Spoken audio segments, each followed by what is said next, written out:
This is not Mega Man. Do not accept this as Mega Man in any way. If you think that this is Mega Man, you're gonna have a bad time. This is what happens when blind fanboy passion goes horribly, horribly wrong.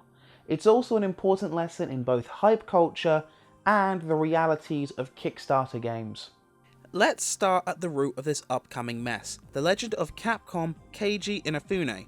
More specifically, Keiji Inafune in 2010, when he upped and left his CEO job to found Concept, returning to his original design roles. Let's now skip ahead to 2013 and this project, Mighty No. 9. See, Inafune just so happens to be the illustrator and artist of the original Mega Man games. Please note, not creator. That was Akira Kitamura, and I hope I'm pronouncing that right, but we'll get back on that thread later. See, in 2013, the Mega Man fanbase was a little bit starved. Since Inafune, who had been the lead on all recent Mega Man projects, had left the company, Capcom had since cancelled all Mega Man games in development.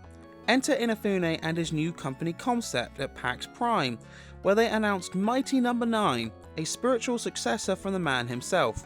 Naturally, the internet went fucking haywire, and since Concept was a tiny seed of a company at the time, the project asked for fan funding via Kickstarter, ultimately raising $4 million of fan money.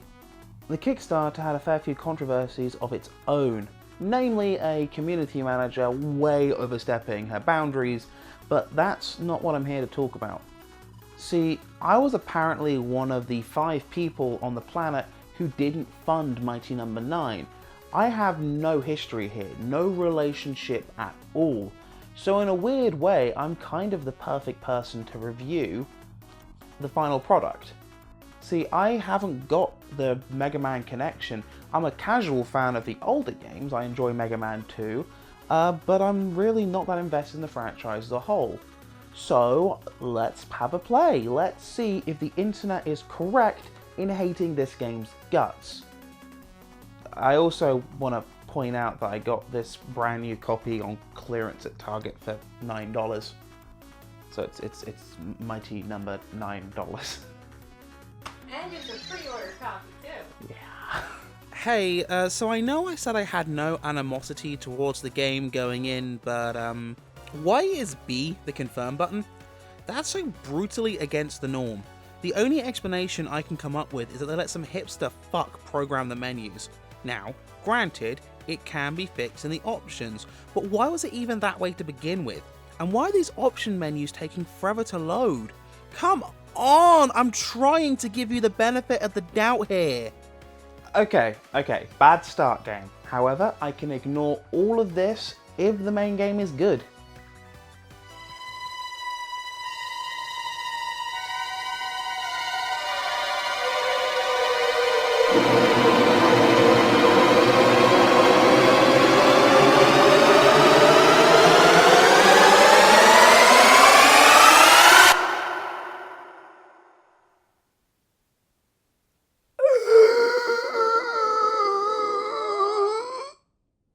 Let this opening cutscene tell you everything about the quality of the game. Just let this single drawing that suddenly turns red tell you absolutely everything about the game you're about to play. To make a tedious amount of stopping and starting tolerable, the plot is all set up on the opening level and reads as follows. We're playing as Beck, aka Mighty No. 9, and all of the other robots in the world have gone AWOL. Beck now has to stop the robot uprising and restore order by running, jumping, shooting, and absorbing abilities from his foes. See, this is how he learns and upgrades his powers, giving him temporary stat boosts. You can also use the absorb ability as a kind of dash to get around too, but It's useful sometimes, but for the most part it's a poorly used gimmick. Oh, yeah, and it's also a blatant ripoff of Dot Hack. You know, that's a start. I promise, I'm trying to find the positives here, okay? I really am trying. Now, the game starts giving exposition in these little cutscenes, and why are they so static? There's zero animation here outside of basic walk cycles. Seriously, where is this $4 million? This here is the quality I normally associate with zero budget indie titles that sell for $5 on Steam. The faces are deadly still, the voice acting is... What? Poppycock! well, it's questionable at best. This opening stage ends on a boss fight with a giant demolition unit. It's actually not too terrible. And now we're on to the main meat and potatoes, taking down the mighty numbers and solving the mystery as to why the robots went berserk. It's not even that the game's bad, or even that it's boring, it's that it performs like a slug stuck in salty molasses. Okay, the frame rate chug and the screen tearing makes me think it's gonna crash at any minute. And yeah, I'm aware that I'm playing it on the worst performing console version on Wii U. However, it's still not the worst version of this game. The worst performing version overall has got to be the PC version, which is known to leak memory and wreak havoc on systems to this day. At least the Wii U version got a patch. On launch, it was bricking people's systems, reportedly. So I just want to make a point now that I am literally putting my Wii U on the line for you fuckers. So subscribe and shit. I'm going to save you the pain of me taking apart each stage bit by bit, since I'll be repeating the same complaints over and over again. They're all completely uninspired, vapid, and lifeless. Some have gimmicks, like running all over the Capitol building, or jumping between cars on a highway, but the execution is so poor that it ruins any and all creativity. Most of them just throw enemies at you instead of offering challenging platforming. You know, like a classic Mega Man game. And on the thought of platforming, when the game does it, it's held back by the goddamn technical issues. Then that frame rate drops, and when it bottoms out, the game can't keep track of your inputs, and oh my fucking god, this is nearly unplayable. I've played some unresponsive shit in my time, but this is taking the cake. Again, I'm aware this is mostly because I'm playing on Wii U, but fuck me, if you're going to release a game on a platform, make it actually playable. You know, like a classic Mega Man game. After lagging through a level, you're greeted with the stage boss, a la Robot Master. These boss fights are either irritating as all hell or far too easy, and all of them are beat it down just a little bit, then absorb the health before the boss can recover. Since the game barely bothered, I think it's my turn to be lazy and rapid fire off reviews of the 8 mighty boss fights and their gimmicks. Hold on to your butts, cause here we go! Mighty number 1! Pyro was the first boss I beat, and apparently that was a mistake. Whatever the case, his pattern is pretty straightforward to read after a few attempts. As long as you can put up with his shitty voice acting, you'll be able to get through this one without any issues. Just watch out for his instant kill move. Beat him to get the firepower. Burn! Mighty number 2! Cryo! Remember how I said Pyro had shitty voice work? Well, this bitch takes the total cake! Looks like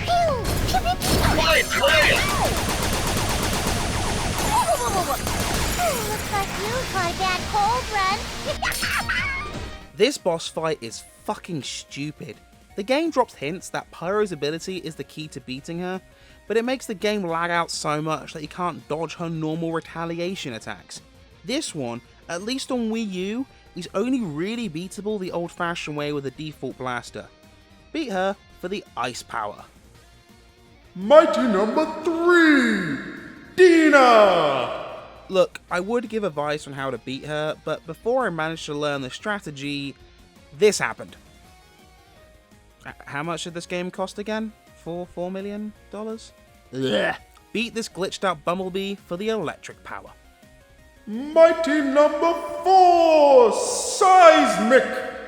This one's a fucking pushover. What was worse, the fact I glitched into a goddamn block on the way to his stage. Absorb for the most useless power in the game, the ability to turn into a drill. Gurren Lagann, you're fucked. Mighty number 5! Bat! You know the sergeant from Full Metal Jacket? Great. Now imagine a bootleg version with a super easy to read pattern. Wreck him with the ice power for the game-breaking cannon power. No, really! On Wii U, this makes the game totally freeze for a second. Mighty number 6! Avi! Whatever happens, Avi News will be there. Your number one source for ethical journalism. Yeah, I'm not touching that one with a 10-foot pole. Boss is dumb, beaten down with the blaster and a very readable pattern. The stage before him is, once again, way more tedious and frustrating, being one of the longest levels in the game. Clip his wings for the helicopter blade power. Mighty number 7, Brand! Hey, member Zero? Do you want more bootlegs of beloved characters? Want the easiest fucking boss fight in the game? Want to have a sword that's literally useful once? Hey, well, we're 4 for 4 here. Mighty number 8, Countershade! This boss fight, despite technically being the last one numerically, is again stupidly simple. Honestly, the only reason I died here was from me learning the best movement options. Of course, this is after I spent 10 bloody minutes running around the White House in easily the worst stage. And brilliantly, the power you get, the sniper shot, yeah, it's literally useful once and only once. With all of that terrible shit taken care of, we're now in the final stretch, and man, do you remember how good that final run was to Wily's Castle in Mega Man 2? How epic that was? How well made it was? Yeah, you ain't getting any of that good shit here, fam. 2 stages. 2 goddamn motherfucking shitting a cunt stages. That's your build up before the final run. And wouldn't you know it, both are worse than an evening with Pol Pot. The first tries something different, making you play as Cool, Beck's female counterpart. Because Beck and Cool, you know, humour. Cool is slow, Cool is sluggish. Cool's stage is overly simple and treats you like a 3-year-old. Next! The Robot Factory stage is a little better. A little. It's a kind of endurance run pitting you against another demolition bot from the opening stage, and the reproducing machine called MOM. What's that? You liked that mom fight? Well, great, because you do that fight twice in the same level. We're almost done, thank God. We're at the final stage. However, what waits for us here has gotta be the stupidest challenge of the lot. Prepare yourselves. Here come the Minecraft blocks. So in between us laying down some overpriced justice on the mighty numbers, these little cutscenes between Beck's creator Dr. White and his colleague Dr. Sander have revealed what little backstory there is. TLDR version, White once created a robot called Trinity, which had a prototype absorbability but no moral center, so it went bonkers. All of the events of the game have been because Trinity was reactivated by this bloke, Mr. Graham. Apparently, it's because he can somehow make money from all of this. Did I expect anything better than some terrible trope? With how lazy the rest of the game is, makes sense they're gonna wrap everything up with some shitty writing. Avi drops Beck into the now consumed Battle Coliseum, which is constantly changing and morphing to lead Beck to Trinity, who wants to consume him too. There's a new mechanic here with these Zell blocks. I joked a second ago that they're Minecraft blocks, but dude, look at them. They regenerate each time you break them unless the one next to them is broken. Well, at least that's how it's supposed to work, I think. I don't know, I just started to guess what power will be the best for the scenario at hand, or even just ignoring them completely and flying over them at one point. Eventually, you come to Trinity herself, and the fight is pretty dumb. It would be easy, but once again, the technical issues make this insanely hard. The first one with a fight is Miss Pac-Man's pissed off, less talented sister, and if you use the sword power, it literally cannot hit you. Simply dodge the easily telegraphed attacks to advance to the second form, and here is where it gets frustrating. Remember how I mentioned the cannon power made the game freeze up each time you use it? Take a guess what the best weapon choice is here. Yup! And that's why it took me far too long to beat this fucking thing. This is absolutely unplayable. This should have never been released in this state. But I did it! I beat the fucking thing with the lamest tactic possible. And now I never even want to look at this fucking game again. So if I end the review now, all of you shitheads in the comments are gonna be like, where's the Ray DLC? And since this was a launch copy that I got on clearance, fine, okay, fine. Just this once though, okay? I'm not going back and playing the Colonial Marines DLC. You can go fuck yourselves. It's boring, it's easy. You just fight Rachel a few times before doing it for real. We good here? Good. I think we're good here. If you put money into the Kickstarter, then I feel really bad for you. Like, there's no satire in that statement. You must feel like how I felt when Colonial Marines came out, which kind of brings us back to the topic of Keiji Inafune. See, Hideki Kamiya, the guy behind Bayonetta and Devil May Cry, once said that Inafune is not a creator, he is a businessman. And honestly, that's what this game feels like. It feels like he was pandering to a starved niche fan base, got all their money, and when the final product dropped and it sucked balls... It's better than nothing. At least that's my opinion.